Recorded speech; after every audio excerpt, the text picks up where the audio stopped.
on today's show, comedian Mo Mandel is tagging in as co-host. And he'll sit down with American Pie's Jason Biggs to help launch his political career with his new comedy, Grassroots. Then Matt Myra rates Toshiba's latest tablet, the Excite 7.7. Is it a 5 out of 5? Find out on Gadget Prawn. Also on DV Tuesday, Chris Gore rates the latest flicks to hit the shelves, including Will Ferrell's Spanish-language comedy, Casa De Mi Padre. And Weston Scott jumps into a helicopter to hunt poor, defenseless cars from the skies above OFAST. Stick around, AOTS starts now.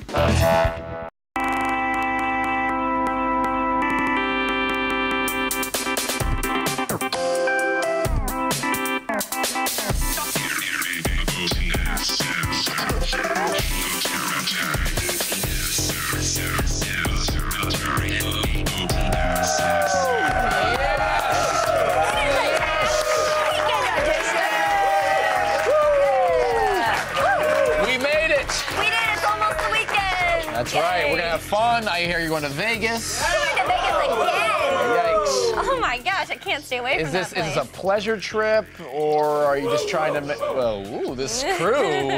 No, I'm going there for fun actually this time. I'm gonna do a little bit of gambling. Yeah. Haven't played some poker in a while. Are you gonna do this move while you do it? I do this to distract them. A little bluffing. This is how I bluff. Well, you used to be a professional. I don't have anything. I got nothing. What? Well, you're a professional poker player, so you know these kind of like techniques and stuff, right? I actually did. I used to be a professional poker player. I was like such a poker nerd. I got trained by like the best poker players in the world. I went to the World Series, played in that, read a bunch of poker books and highlighted everything like a geek. Wow, yeah. I had no idea you were so studious. The internet is a dark, filthy, and terrifying cavern. Yeah, well, that's why the internet icon known as the Spelunker explores the online smut cave, so you don't have to.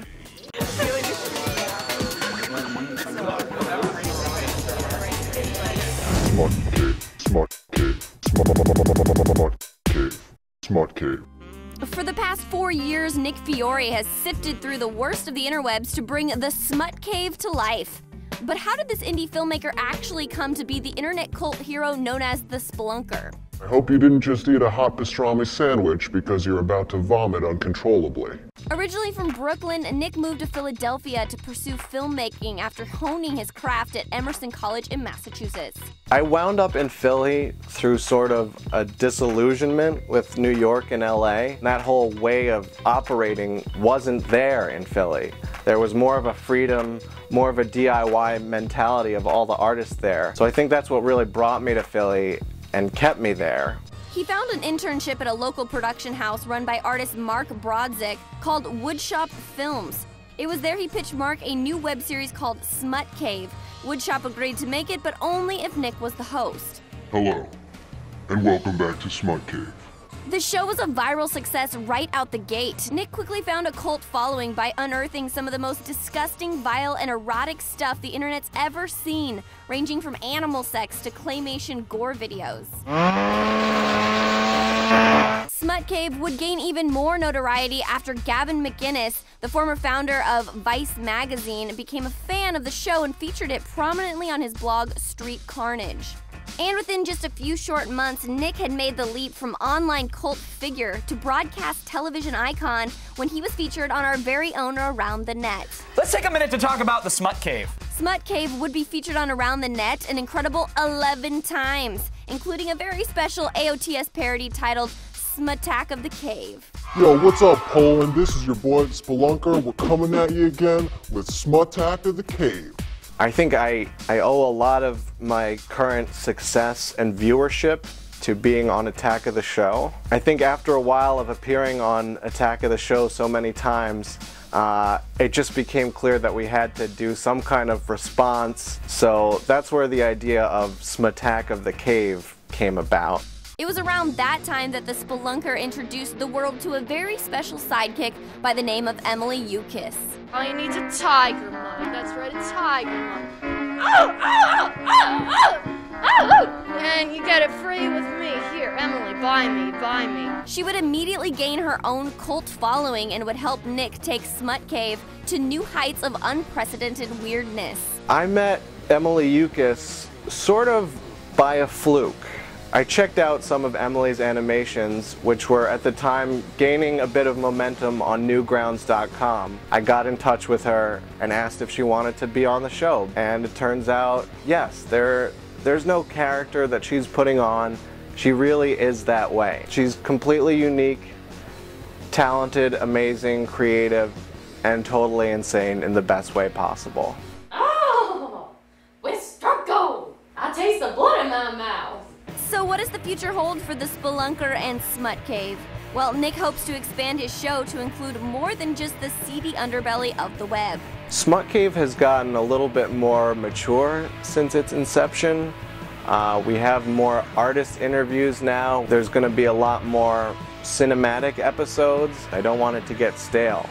I have a time travel mini-series that I want to build into the show where the Spelunker travels through time and meets smutty people from different eras in time. But who knows what will actually happen? All you can do is keep watching my show and see where it goes. Whatever future spelunking Nick has in store, we'll be anxiously waiting to see what one of the most unique series on YouTube has to show us.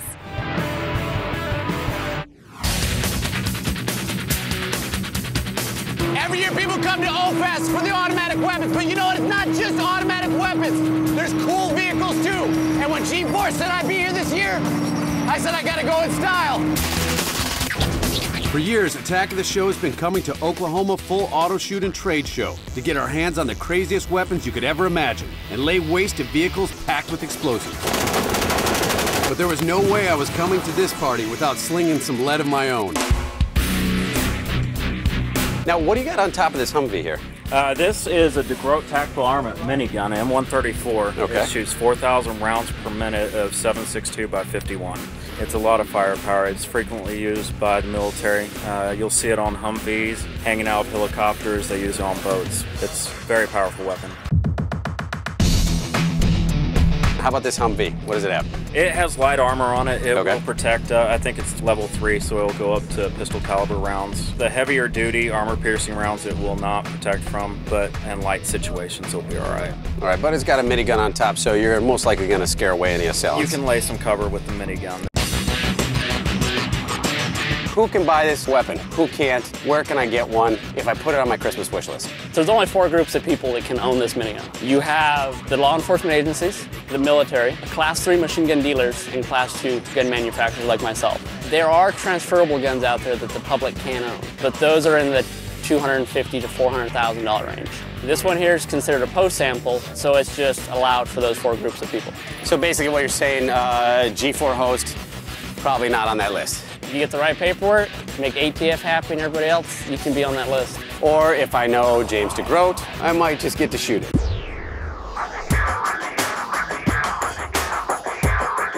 So I'm on the DeGroat minigun. I got about 500 rounds to take out the car. It's going down.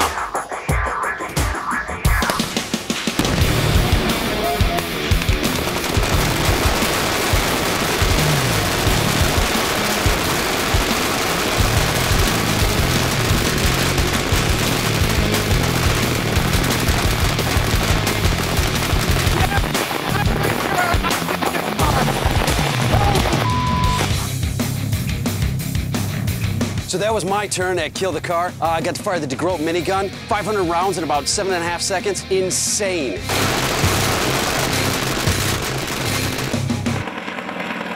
Hi, this is Mike Shaw, a producer on Attack of the Show. Coming up, Gadget Prawn. Toshiba is looking to knock off the iPad from its #1 spot with the new Excite 7.7. This new tablet can be yours, starting at $500. And Jason Biggs is here to talk about his newest project, titled Grassroots, a political comedy.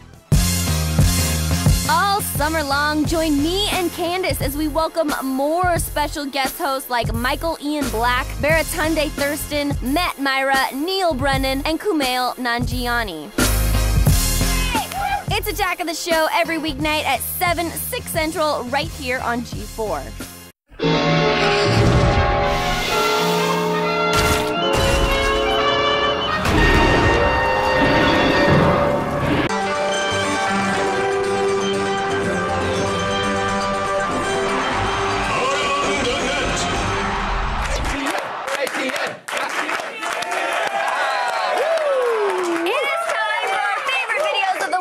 begin in Russia, where things seem mostly terrible. But at least there are cameras on every vodka-fueled car and truck, so we can enjoy just how terrible things are.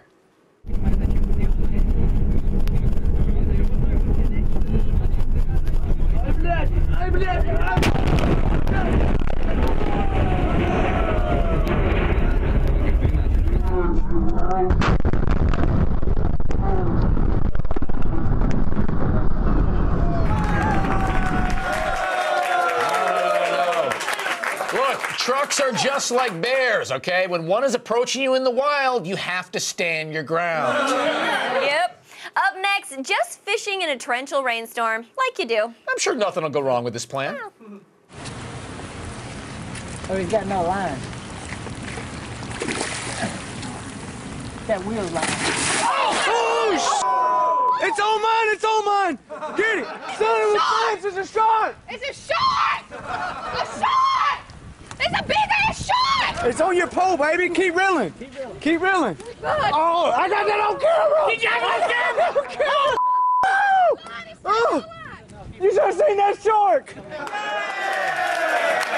know, I'm guessing that's the last time anyone dangles their delicious-looking feet off that pier. Also, I'm pretty sure repeatedly shrieking, "Shark!" does not, in fact, bring the shark police to your backwoods pier. But it is amusing! The web's first love is cat videos. And this is your favorite cat video on your favorite drugs.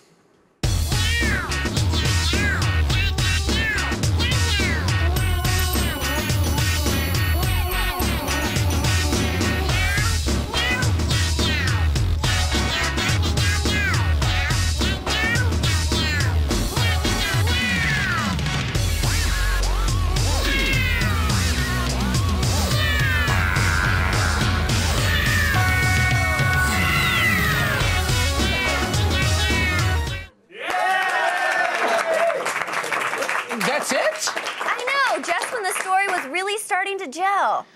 Right now, is Toshiba's new tablet looking to knock the iPad off its perch, or is it just an iPad knockoff? Well, Matt Myra knows.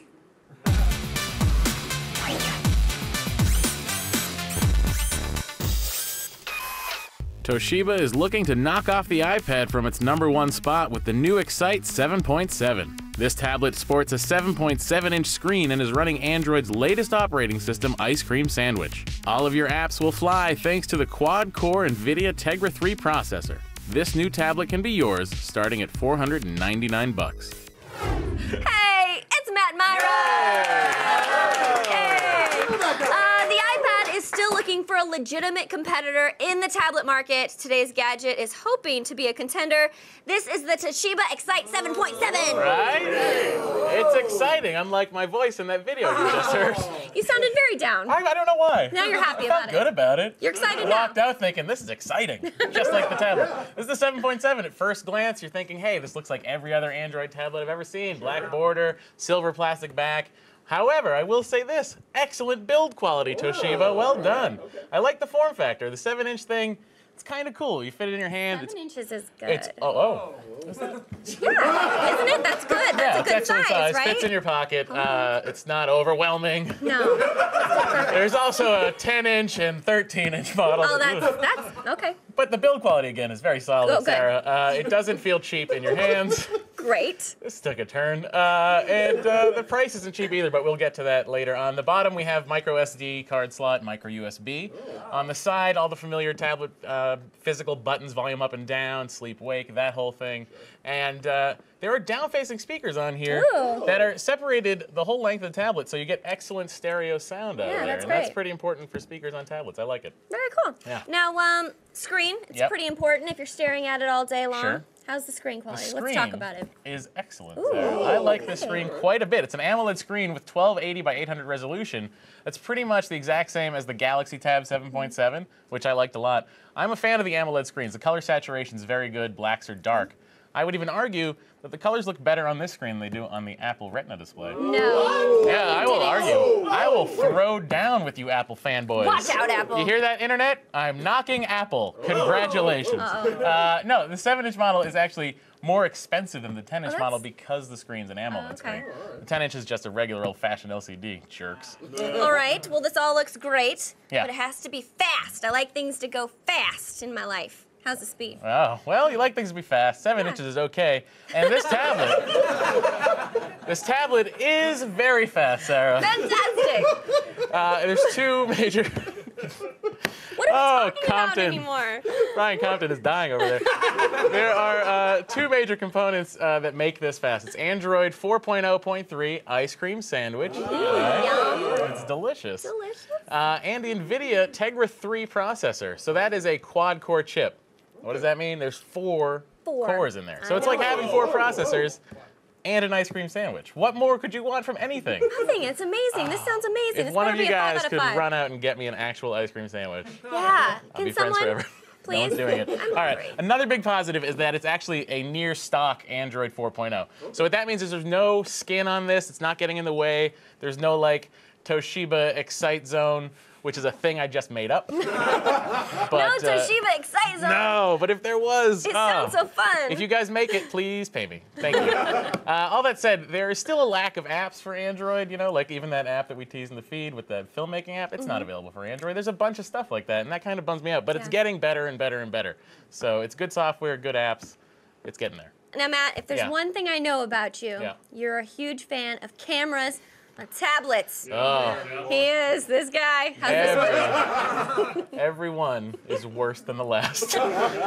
It's pretty much what you would expect from a tablet camera, and that is crappy. You would expect a crappy camera. It's 2012, Matt. It What is happening Come on, camera society that makes decisions on cameras hidden in some sort of bunker. Yeah. This camera, it's fast. It's a fast camera, but again, it's not a great camera. But that's the problem with most tablet cameras, including the iPad camera. It's not that great. But then again, don't be a jerk and take pictures with your tablet, and then I think we all win, right? Okay. How's the battery life on this? Battery life, excellent. You're going to get 10 hours of battery from this tablet. So you can probably go a day or two without having to charge it and using it a lot. And another thing is the AMOLED screen doesn't hog battery power like an LCD, so thumbs up on that. Right. Well, you can get the Toshiba Excite 7.7 for $499. Yeah, What's that's the a verdict? lot. It is a lot. And because it's a lot of money, we're giving it a 4 out of 5. Okay. Right? Everything I said about this tablet, it was excellent across the board. The only problem is it's $499 for a 7-inch tablet. It's an AMOLED screen. It's great. It's fast. But when you're thinking about the market for tablets, especially 7-inch tablets, now there's a Kindle Fire, there's a Nexus 7 coming out, and how much are those? They're $199. Yeah, wow. This is $300 more. So that's something to think about. That's why it's getting a 4 out of 5. Sure. Okay. So if you're a super rich guy with a monocle, buy it. Good for you. Hi, it's Mike again. Coming up, Jason Biggs. He stars in a new independent comedy, Grassroots. And also, Tiffany Smith sits down with Christian Bale and Chris Nolan of The Dark Knight Rises.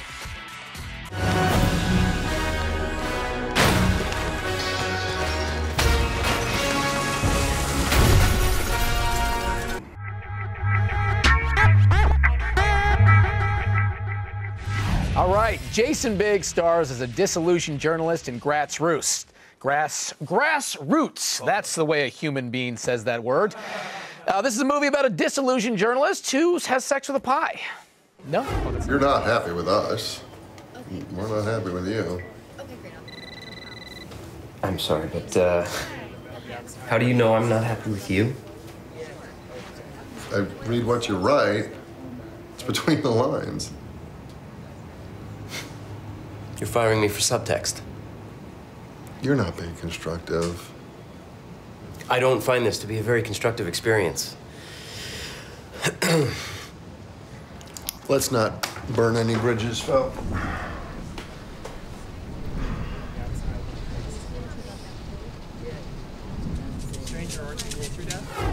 All right, welcome back to the show. Jason Biggs is here!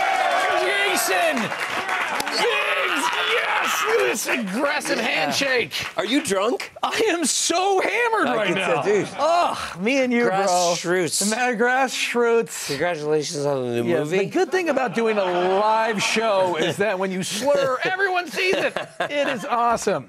Well, listen, man, it's very exciting to meet you. It's exciting to meet you too. The show's great, man. You're if having this fun. interview continues as it is, I'll be fired by the end of the interview. But before you know what? sign off, Why don't you just? This movie looks awesome. It's about politics. You have some star power yourself. You ever thought about getting in the ring, doing a little politicalizing? Yeah, no, I don't think so. I've got so many insecurities and so many issues. The fact that I'm even an actor and I put myself through the hell that is acting is insane. So it seems like the character of Jim is a big stretch for you then. Yeah, huh? huge stretch. It's really impressive. Yeah, I don't think I could run for office, No? man. I also don't know what platform I would run on. Yeah, literally physically, what platform I would have to stand on. You would have to be a stage of some kind. Because I would have to be on a stage, of course. It would be better than if you were behind a curtain and people didn't know who they were voting for. This is very true. Yeah, Wizard of Oz style. Yeah. Well, when can we see Grassroots, man? When is the nation going to be able to take this in? Well, it's open in Seattle and Portland and the cinematic hotbeds of Seattle and Portland. So if you're a hipster, you can watch this movie. Yeah, exactly. If you own flannel and like food trucks, you too can see this movie. And it just opened in New York. Okay, cool. And then it's going to open nationwide or on a larger scale as it gets closer to the election. So it'll be rolled out and VOD as which I don't know what that stands for. Yeah, I have no idea what you just said. But VOD closer to the election in October. Okay, awesome, man. Apparently there's an election. Not that I've heard this year. I don't know. The publicist said say as it gets closer to the election, and I'm like, okay. As far as I can tell, we just have some sort of a shooting contest, and then we eat a cheeseburger, and the nation advances for 6 more years or something. Yeah, 6 years. That's right. Okay, good. I was nervous I was wrong, but you've made me feel secure in my judgment now. Nailed it. So now, you just got back from Comic-Con, right? Were you down there? You were promoting Teenage Mutant Ninja Turtles? Yeah, nerds. All right. You're dressed like a little Ninja Turtle. You got some green on there. I got some green. Impressive. Yep. I went to promote Turtles and the TV show. I just went for the cause to promote Turtles. I was like, guys, I'm just a fan of Turtles. Not even the show. No, if you're a reptile, you got a shell. Biggs is for you. Yeah, I'm there for you guys. You know. Now, I saw the last time you were on the show, you were talking about a sort of fecal incident that happened at Comic-Con last time. Was there any kind of a dietary thing that happened down there? Well, the fecal incident didn't happen at Comic-Con. I told the story the last time I was here. Yeah, it happened actually when I was in Europe. I pooped the floor of a hotel, but at least it was in Europe. It's like a classic poop incident. Yeah. No, they expect it. It wasn't like in Burbank. Yeah, no, you're supposed to. You pay for it when you pay for the hotel room. It's almost how the French say hello to their mothers, I think, right? They just poop on the carpet. Yeah, I'm French. How dare you? I'm not French, but I do have a mother, so how dare you? Oh, again, how dare me? I'll tell you my mother poops. You are this. You are I'm just going to leave now. You are the rude. Get out. You're I'll fired. tell you something I did learn about you, sir. What's that? I was disappointed about. What's that? You're not Jewish. I'm not Jewish. Why would you choose to look like that if you didn't have to? I tell you, trust me, it's not my choice. How could you not? Did your mom have a bagel for a Nuva ring? How exactly? Maybe. I think she had an affair with a rabbi when I was a kid or something. It pisses me off because as a Jewish actor, there's enough competition. I don't need Italians pretending to be Jewish actors. I'm sorry. Hey, maybe there's a nice little Italian part you could. Do you think so? No, never. You could never. Damn it, Biggs! There's really no way. And the fact that you think your competition with me is hilarious. I will. Well, listen, I tell you what I cannot compete you with. Up top, guys, that high five means it's all good here on the West Coast. I'll tell you what I cannot compete with you with, and that is dancing. I saw a video you did online. This is a YouTube clip. You guys got to check this out. This is Jason doing what I'm assuming is not a real audition tape for Magic Mike. What do you mean? Well, I'm just going out on a limb here. Ooh, look at that. Yeah. Look at how shorn your chest is, sir. That's okay. I borrowed. Whoa! Look at that. That is known as the Biggs Banana Sling. You can buy that on his website. I borrowed. Wow. Thank you. That is disgusting. I borrowed the torso of a 10-year-old girl for that audition tape. That's fantastic. Did it come with any other parts of the 12-year-old girl, or was it just a torso situation? You're going to go to jail at the end of this interview, Dave. Well, for being drunk on national TV, yes. No, that was my, that was my audition. And didn't get it? I didn't, believe it or not. It was between me and McConaughey, though. Yeah. I don't know. I guess it was a hair thing, because I'll tell you, you rocked that thong, girl. Thong, da thong, thong, thong. Okay, Yeah. I've seen your Twitter, and so apparently you're all over the, if you're not dancing naked, you're tweeting. Yeah. You're doing a lot of Biggs online stuff. Well, that's what happens now, right? This That's is the what you world gotta we do. live in, but it seems like all you do is tweet about The Bachelor. Yeah, That's also the 12-year-old girl in you. Yeah, I guess, exactly. coming out. Exactly. I love The Bachelor, Bachelorette. Yeah. Candace is excited about that. Yeah, Candace, we love it. My wife and I, we live tweet it every Monday night, and yeah, it's just what a train wreck that is. Yeah. I mean, sounds like my kind of show. Yeah, no, it's totally. I mean, it's just you just can't take your eyes off of it. How do you think you would do? Do you think would you like to be in that position? 30 women, you come out, ladies. I mean, do you think they would be excited about that? You're talking about my everyday life, bro. I'm sorry. I keep forgetting this. Yeah. When what are you can talking dance about? like an aerobic stallion, chicks are after you. Yeah, I think I would. No, to be perfectly honest, I think I would win. Really? Yeah, no, I would win it all. No, I don't know, man. I think it'd be funny if I went on. I think I should go on. You know what? Can we announce your candidacy? Because just to bring it back to the politics, that Jason Biggs is running to be on The Bachelor. Yeah, that's my platform. That's his platform, That's Jason my platform. Biggs. All good things must come to an end. Wrapping up the Batman trilogy is The Dark Knight Rises. A broken Batman must emerge from exile and face one of the most menacing villains, or watch Gotham crumble in his wake. What does that mean? Rise. Talk to me about approaching the mythos of Batman when he's past his prime. He's aged in an unnaturally fast fashion because of guilt and remorse. He feels like he's made a mistake. He feels like the choices that he made at the end of The Dark Knight have proven to be wrong, that they went against his ethics, his principles. You know, everything that Alfred has been warning him about he would lose his life, you know, this obsession with the Batman is gonna cost him the rest of his life is coming true. My mother warned me about getting into cars with strange men. This isn't a car. Why start here, 8 years after The Dark Knight? Batman is clearly past his prime and Gotham City basically hates him. What I wanted to do was not deliver another sort of episode of, you know, in a series of Batman episodes. This is about really trying to follow on from the end of The Dark Knight in a very true way and really try and say, okay, where does that story go from here? Gary, this is your last time seeing Batman in the cape. I'll take Christian anyway. But I love him when he's in that black rubber. He's darn scary when he's in that thing. He really is as intense in person in the suit as he is on the screen. I swore to them that I would protect you, and I haven't. Both of you guys play somewhat of a father figure to Batman in these movies. Do you think that he has to give up Batman to survive? In my case, I actually think he has to give up Batman to survive. I have a line in the movie that says, "You've been gone 8 years, and I have always prayed that you wouldn't come back."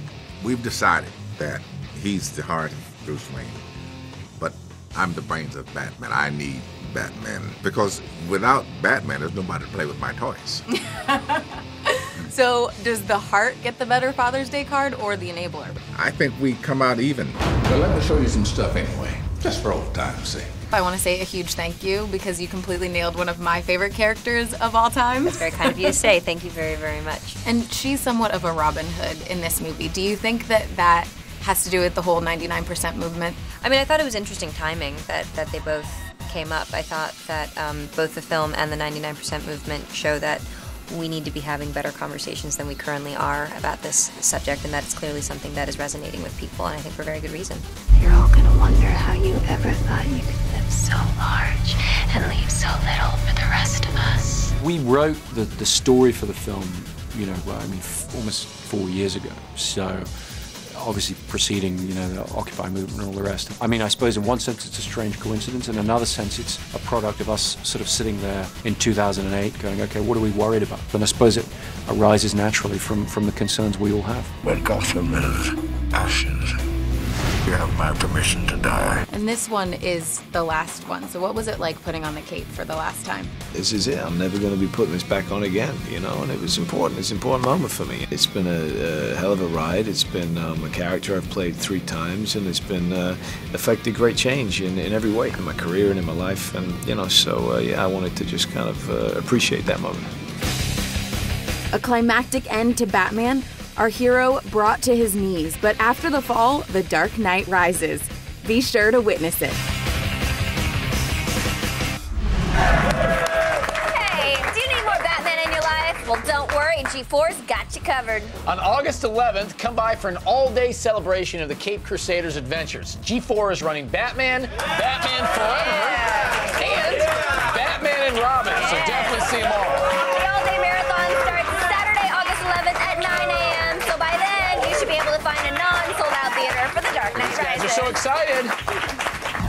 Hi, it's Mike Shaw again. Still ahead, DVD Tuesday. Chris Gore has the latest DVDs and Blu-ray releases for the week, including Will Ferrell's Casa De Mi Padre, and the reboot of the Three Stooges, as well as Friends with Kids and Spiky Gray Hair.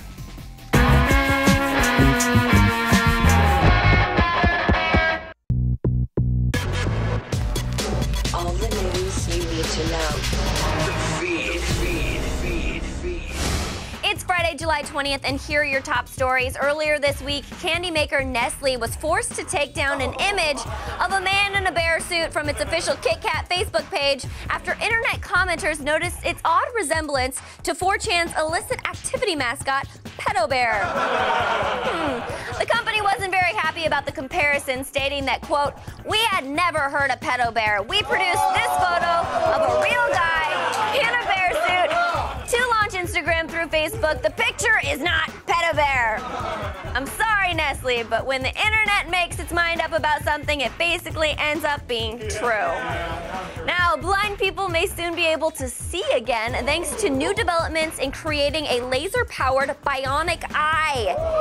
Yeah, you heard me right. A company called Second Sight has developed an implant that grants a previously blind eye the ability to see rough shapes and track movement. The procedure is already available in Europe and works by implanting a small antenna behind the eye directly into the retina, which then receives data from a pair of camera-equipped glasses. Now, what is even more exciting, though, is that the company is working on a second implant that will be cheaper and faster to insert and will replace the external camera with a vision-restoring sensor placed directly inside the eye on top of the retina. Holy crap, you guys, the future is freaking awesome. Yes, this is great. Now, there was a lot of news surrounding the iPhone and iPad this week. First, we were teased by some leak photos of the iPhone 5, which seemed to show design changes like a larger display screen and a repositioned FaceTime camera. Also, when the iOS 6 Beta 3 was released to developers, it revealed that FaceTime is getting a facelift. The service will soon be available via cellular networks, no Wi-Fi necessary. Plus, Apple's iOS 6 Map app took a dig at Google with some great improvements, including a flyover feature with interactive 3D views, turn-by-turn GPS navigation, and crowdsourced traffic information. And later in the week, images from court filings from an old Apple tablet prototype revealed that the iPad's first design was huge. The images date back to a mock-up created between 2002 and 2004, which was years before the iPad came out. Phew, Apple, what a week. Share the headline space, sheesh.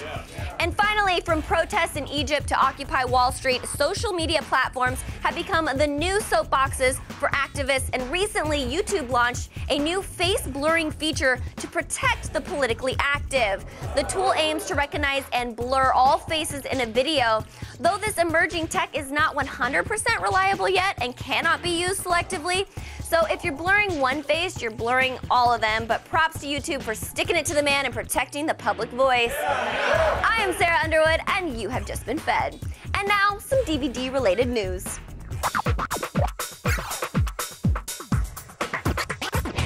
Welcome back, film expert Chris Comic-Con. I won Comic-Con. You won it, huh? I won it, yes. Congratulations, good for Survived. you. All right, what's up first? We have Casa De Mi Padre. I cannot believe Will Ferrell did this entire film in Spanish. And I thought to myself, as I'm watching it, I have to read subtitles, but it is so hysterical. It's basically like if Will Ferrell were in Cowboys and Aliens, but there were no aliens, that's what this is like. It's like a Western, but it's also kind of a grindhouse, with drug dealers, and it's the way the story's told. When we've seen movies like this before, but there's a sequence that kind of derails, where they explain why they didn't have the budget to show this amazing action sequence. All the animals are like puppets. There's an amazing, it's great, and there's an amazing sex scene where I'm like, oh my God, that's like incredibly racy, this sex scene. Then I realized he's making out with a mannequin. It's just. Of course he is. It's just it's told incredibly creatively, and I think that that's what makes it so appealing. And Will Ferrell just doing all of this in Spanish is That's funny. amazing, and I just love Will Ferrell in general, so I love that too. He's so good in this, and it's just one of the most original comedies I've seen in years. Oh, Not good. Traditional stuff. All right, so bottom line? Bottom line is buy it. Yes! And a great commentary with Will Ferrell and all the filmmakers. I'm awesome sold. stuff. All right, what's our next DVD? Friends with Kids. Now, this film is about a couple of friends who decide to have their kids together since all their friends have gotten married and had kids of their own, right? Exactly. They see how miserable all their married with kids friends are. So, like, why don't we just have kids, and then we'll have a kid together, and then we'll just not be together. And it doesn't go so well? Doesn't go so well, but this is one of those movies like I remember seeing the trailer for it and going like, oh, this is going to be awful. White people problems. And white people problems. Exactly. And I was like, I totally got sucked in, mostly because of great cast: Kristen Wiig, John Hamm, and Adam Scott. Adam Scott, who you've seen in stuff like he's in Parks and Recreation. He was in Our Idiot Brother. This guy's so versatile in terms of his ability to do comedy and then also drama. I mean, he's done serious drama too, and that's really what's required in this. It gets really heartfelt. I don't get sucked in by movies like this, folks. I totally got sold. And you did? Yes. Oh, I like it. It's very emotional, and you would probably like it a lot. I think I would love it. What's the bottom line? Bottom line is rent it. Okay. So worth seeing. You're so positive with the DVDs today, Chris. Well, I'm liking it. Just All right. wait. What else do you have to check? Okay. Just what else wait. do you have to check out? The Three Stooges. What do you think about the Farrelly brothers doing a contemporary take on the Three Stooges? Well, first of all, I was so looking forward to this when it was going to star Sean Penn and Benicio del Toro. And now it still has kind of a weird cast. Like, some of the nuns in the movie are played by, like, Jane Lynch and Larry David and Jennifer Hudson, which is weird. But and at first, it just doesn't really work. And I kind of got into the physical comedy, especially with the cast of The Jersey Shore. Wait, they were in it? Yeah, the cast of Jersey Shore is in it. And seeing them tortured by Mo, who becomes a reality TV star, is kind of funny. It's kind of the best part of the whole movie. It's him just boink, ding, ding. I mean, it's like all the torture you'd love to see them go through on that show. Guilty pleasure of mine. So, I don't know that it completely works as live action. I feel like if they'd done it in black and white, more creatively, like Casa De Mi Padre, or even if they'd done it digital, like just do it as a CGI animated cartoon, I think it could have worked. But it just reminds you that, like, hey, are the Three Stooges on somewhere? I bet I can find some clips on the internet. I bet I can DVR that somewhere. So it's just a reminder of, I really wish I was watching the real Three Stooges. Okay, so you didn't love it. Didn't love it and really wanted to. Like, I like that gross out physical comedy. The Three Stooges are a classic. So bottom line? Bottom line is pass. Oh, well, we got a rent and a buy, so that's good. Yeah. Thank you, Chris. Hi, it's Mike again. Coming up, the always handsome Weston Scott takes to the air in a Sikorsky Vietnam-era helicopter. Armed with the M60 machine gun, he slings a metric ton of lead as he eliminates a car from the face of Mother Earth. The feed is brought to you by Butterfinger. The end is near! Go to facebook.com/Butterfinger to see how you can become Butterfinger's last spokesperson. On the next Attack of the Show, Matt Myra is taking over co-hosting duties for the week. And he'll get to fulfill one of his life dreams when he sits down with the cast of Star Trek The Next Generation, including Michael Dorn and Marina Sirtis. Then on DV Tuesday, Chris Gore plays Buy, Rent, or Pass with the third season of Children's Hospital and Mel Gibson's south of the border flick, Get the Gringo. Plus on Gadget Prawn, we pump up the jams with Jawbone's latest Bluetooth stereo speaker, the Big Jam Box. And Candace Bailey hits the beach to try out a jet-propelled surfboard. This'll go well. Coming up next week on AOTS. I got a question. What did Cars ever do to Weston Scott? I don't know, but I'm guessing something bad.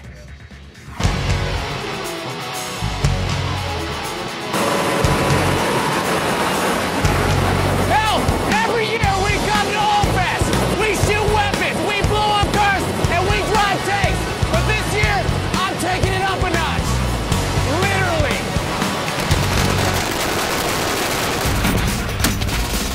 Now, Mike, this is a hell of a big helicopter behind me. Can you give me a little bit about its history and what it is? Well, Wes, it's a UH-34D. It's built by Sikorsky in 1960, and it was sent to the HMM 362 Squadron in the Marine Corps as a medevac utility evacuation helicopter. Despite all the killing you find in a war, we save a lot of lives too. That's the main mission of this helicopter. So this is one of the actual ones that was over there in Vietnam? That is correct. This is the real McCoy. It has 54 bullet holes in it. They've been shot down twice and made it through the war. All the rest of them were given to the South Vietnamese, but this one happened to come back to the States. And then today we got it at OFAS. That's correct. You got it here. Yeah, we're going to have a little fun with it. And I'm going to get to fly it. Well... So, Mike, on the H-34, we have the engine in the front. That's correct. Open it up and look at this bad boy. As you can see, it's a round engine, has 9 cylinders. It is in there backwards because the prop shaft is actually going up between the two pilots. This is the back of the engine. A lot of warbirds used this engine, and Sikorsky liked it because it could run shot up and bring his guys back. So. Now, Mike, I see this plaque that's on the side here, and I know this means something really important. Can you give me a little history on it? Yeah, this is really important to us. This is the helicopter unit that the helicopter was in, HMM 362, and these are the 33 men that lost their lives in Vietnam. So we've kind of dedicated this helicopter. It's kind of a flying memorial. There's a lot of these little square patches. These are where the helicopter was struck, correct? That's correct. As we start going towards the body up in here, it seems like there's more. And some of them are done, you can see they were done real fast, and some of them were done kind of nice. The fast ones, they had to patch it up that night and send it out the next day. Tell me how you get into this thing. Well, you have to realize these things were built for a 20-year-old. Okay. Young man, thin guy, but for us... Wait, what are you saying, Mike? I'm not young, I'm not thin? Well, you'll try it first, but I'll show you how to get in here first. Come on.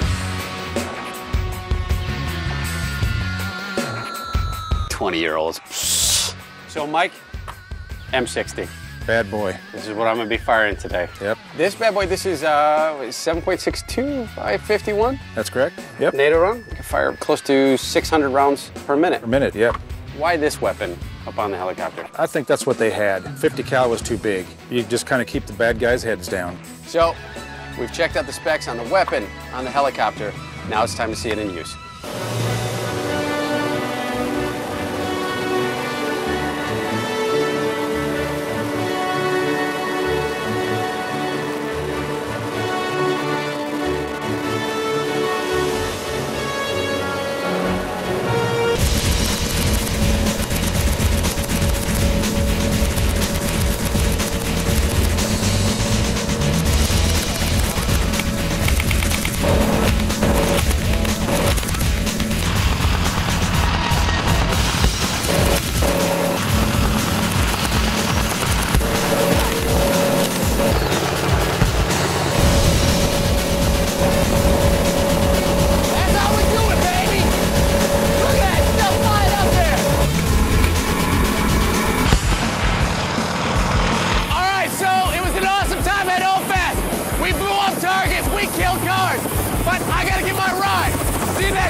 Anything else coming up? Yeah, I will be doing a lot of stand-up. I'm going to be in La Jolla, then Montreal, then Dallas, then Kansas City, then Washington, D.C. Go to momandel.com. bragging. Well, you know, I'm a huge deal, so buy my CD on iTunes. Okay, thanks to all of our guests, Chris Gore, Matt Myra,